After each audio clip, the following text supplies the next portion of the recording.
Ngayong araw naman, pag-uusapan natin ang isang napakahalagang tanong at yan ay paano nga ba magkaroon ng millionaire mindset? Paano nga ba, no? Yan, pero bago yan, panoorin muna natin to. Nahihirapan ka rin bang mag-ipon ng barya at mangarap na maging instant millionaire? Naku, hindi ka nag-iisa. Maraming tao ang nahihirapan makapuno ng isang alkansya. Yun pa kayang magkaroon ng milyones sa pagsushoot ng mga barya rito. Ngayon, ano nga ba ang paraan para magkaroon ng millionaire mindset? Sabay-sabay tayong maging instant millionaire at alamin kung ano-ano nga ba ang mga savings tip na tiyak na makakatulong sa iyo. Dito yan sa Rise and Shine Pilipinas. Ayan ah. Yan. Millionaire mindset. At para tulungan tayong mas maintindihan ito, kasama natin ngayon ang entrepreneur na si Joanna Marie Lazaro. Magandang umaga at welcome back to Rise and Shine Pilipinas. Magandang umaga. Grand rising to all of you. Ayan. So, paano nga ba magkaroon ng millionaire mindset? Okay, first and foremost, people has to stop relying on the government and the people and everything that around them. They have to take responsibility, 100% responsibility. We have a program called Millionaire Mind Intensive, and doon tinuturo namin that you have to take ownership. Lahat ng success mo, at the same time, lahat ng failure mo, ikaw yung may kagagawa niyan. Once you understand that you have the power and that you have full control of what's gonna happen sa life mo, especially sa finances mo, it would start a different shift in you. Now, you have to also train yourself, your mind to look at opportunities rather than roadblocks and challenges. Marami kasi, ang mas nakikita nila ahead of them, ay mahirap yan, ay hindi ko kayang gawin yan. Instead of sabihin nila na, paano ko kaya matututunan to? Or ano kaya yung maitutulong nito sa akin? So, I believe those are the things that the Filipino people can start para alisin, magkaroon tayong responsibility, alisin natin yung takot, try as much to look at everything with opportunities. Kumbaga, huwag maging tamad, gamitin ang mga resources at skill na mayroon ka. Exactly, yes. Well, sa current situation po natin, mabigat ang buhay, tataasan ng mga presyo ng bilihin. Well, yung shift of mindset, paano ba ito? Ito yung pinakamahirap, ito yung turning point Paano ba ito ginagawa? Since ikaw ay lumaki kang hindi naman marangya yung buhay mo, nakita mo yung sitwasyon ng kapaligiran mo, ay parang mahirap yumaman, maging milyonaryo. So, paano nagkakaroon ng shift sa mindset ang isang tao? Kasi dami na natin nakitang success story. Ano yung turning point? Yes. For me, napaka-importante. Number one, you have to be aware. Awareness is the key para magsimulang magbago yung life mo. Awareness ng ano ba yung current situation mo. Magkano yung pera na meron ka, magkano yung pumapasok, magkano din yung lumalabas. And then second, you have to be intentional. You really have to want it. Kasi nothing can change, even though bigyan ka ng 1 milyon sa harap mo right now, pero wala namang intention sa'yo na baguhin yung life mo. Yung 1 million na yan, baka isang araw nga lang kaya mong ubusin kaagad yan. Yun. So, be intentional and then have a biggest why. Bakit mo gustong umasenso? Bakit gusto mong maging milyonaryo?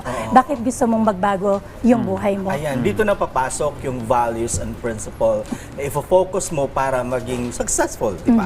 Anong mga values dapat? Anong mga principle dapat ang isipin, ang imbibe para maging focus, maging long-term yung pagiging millionaire mindset mo? Yes, of course, you have to adopt a student mindset or a student of life. I call myself a student of life. So, hindi ako tumitigil sa pag-aaral Kasi kailangan patuloy kang natututo sa buhay mo.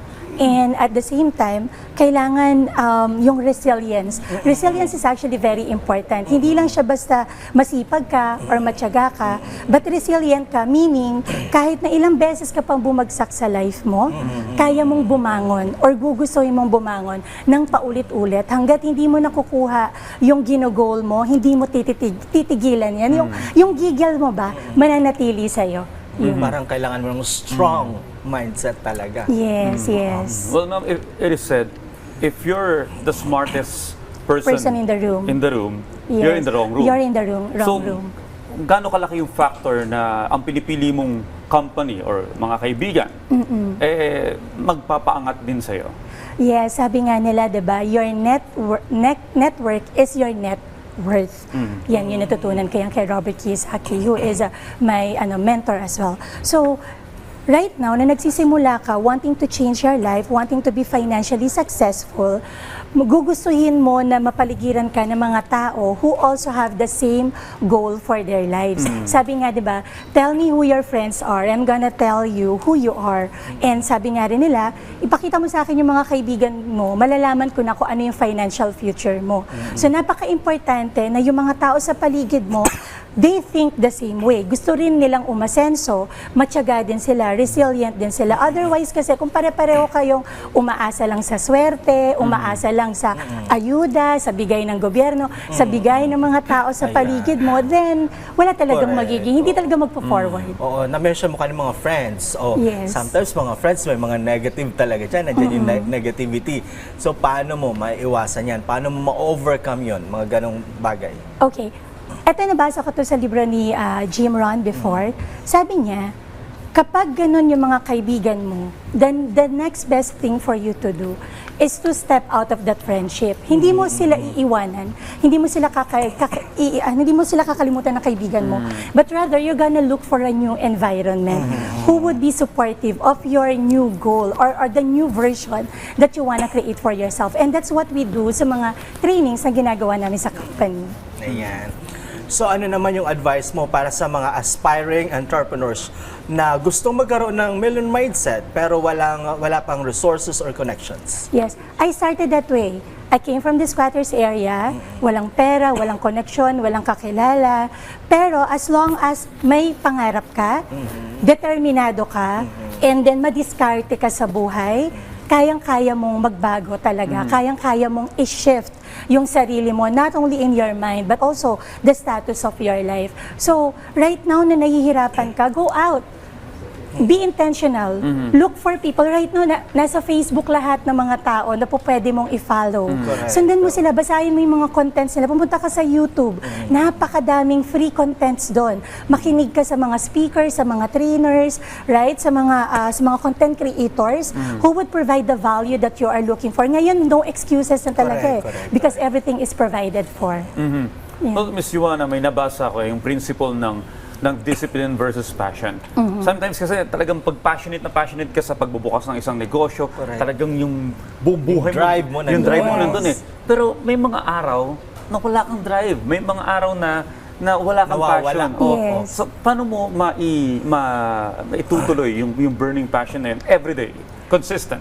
Go back to your why. Go back to the reason why you started this thing in the very first place so that hindi ka mawawalan ng fuel. Yun. Isipin mo, ba't ko ba ito ginawa? Para sa pamilya ko, para sa mga anak ko, para sa magulang ko, para kanino ba to? At ano yung magagawa nito sa akin pag na-achieve ko na to? So, okay lang na maging parang panghinaan ka ng loob dahil may mga challenges na dumarating. Normal yun. That's part of life. That's part of business. Basta wag mo lang aalisin sa sarili mo yung why mo. Always go back to your why. Always remind yourself, I am doing this not only because I want to be rich or millionaire, but because I believe that this thing, kapag na-achieve ko na to, hindi lang ako yung magbabago or yung buhay ko, pati yung buhay ng pamilya ko. Ayan. Sana may natutunan yung ating mga viewers sa ngayon. mga advice ni Ms. Joanna, maraming mga Pilipino pang maging milyonaryo. Correct. Maraming salamat po sa lahat ng impormasyon, Ms. Joanna Marie Lazaro, sa pagbibigay ng oras at pagbabahagi ninyo ng mahalagang kaalaman. Thank you so much too. Thank you so much sa lahat ng nanonood.